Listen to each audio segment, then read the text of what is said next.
नमस्कार, न्यूज़ 24 पर मैं हूं doctor Swati Maheshwari. AstraZeneca vaccine का जो ट्रायल है वो लगातार संदेह के घेरे में घिरा हुआ है और ऐसे में कंपनी ने ये बोला है कि वो अब दूसरा ट्रायल इस वैक्सीन का करेंगे। ये देखा गया इस वैक्सीन के ट्रायल के दौरान कि जिन लोगों को हाफ डोज दी गई थी यानी कि आधी डोज वैक्सीन की दी गई थी, उनमें जो नतीजे हैं वो 90% हैं, जबकि जिन लोगों को फुल डोज दी गई थी उनमें जो नतीजे हैं वो केवल 62% हैं। ऐसी स्थिति में जो कंपनी है उसने अपनी वैक्सीन को 70% तक कारगर बताया। उन्होंने दोनों का एवरेज निकाल करके 70% की फिगर को लोगों के सामने सार्वजनिक किया।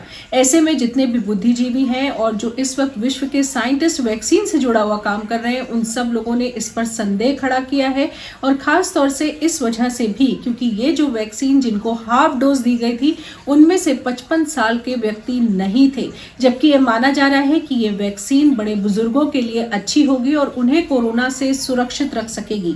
ऐसे में ये संदेह के घेरे में आ गई है। वहीं एक तरफ जहां ये वैक्सीन जो है सबसे चीप वैक्सीन मानी जा रही है क्योंकि मॉडर्ना और फाइजर की वैक्सीन से इसके दाम काफी कम है, वहीं ये वैक्सीन के साथ एक और एडवांटेज ये भी है कि इस वैक्सीन को हम रेफ्रिजरेटर में स्टोर कर सकते हैं। इसको फ्रीजिंग टेम्परेचर की जरूरत नहीं होगी, यानी कि ये 2 से 8 डिग्री सेंटीग्रेड के टेम्परेचर पर रखी जा सकेगी। तो इस वैक्सीन से बहुत ज्यादा उम्मीद है। WHO भी अभी तक सबसे ज्यादा इसी वैक्सीन से उम्मीद लगाकर रखा है, लेकिन अब जो ये डोज की वजह से संदेह लोगों के मन में आया है, इसकी वजह से कंपनी ने भी ये माना है कि वो इसका दूसरा ट्रायल करेंगे, वो इसका दूसरा इंटरनेशनल ट्रायल करेंगे।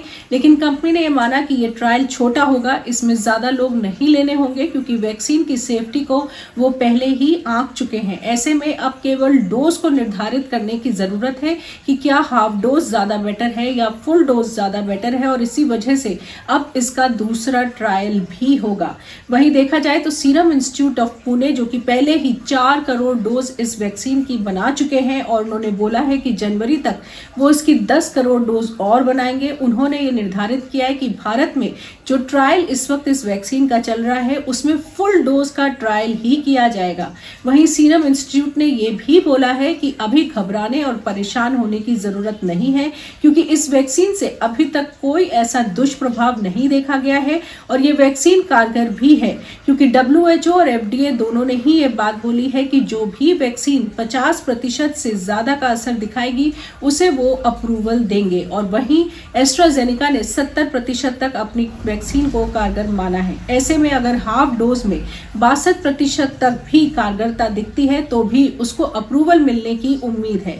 लेकिन वहीं यूके की गवर्नमेंट ने एक अलग कमेटी को गठित किया है जो कि इंडिपेंडेंट कमेटी है और वो इस चीज के पूरे डेटा को आकलन करेगी कि एस्ट्राजेनेका जो दावे कर रही है वो कितने सही हैं और कितने गलत हैं, और उसके बाद ही ब्रिटेन की गवर्नमेंट इस वैक्सीन को अप्रूवल देगी। आज के लिए इतना ही। न्यूज़ 24 की तरफ से नमस्कार, मैं हूं मानक गुप्ता। अगर आपको हमारा ये वीडियो पसंद आया हो तो इसे लाइक और शेयर जरूर करें, और हाँ, हमें सब्सक्राइब और फॉलो करना ना भूलें ताकि आप देश और दुनिया की कोई खबर मिस ना करें। तो जुड़े रहिए हमारे साथ और देखते रहिए न्यूज़ 24।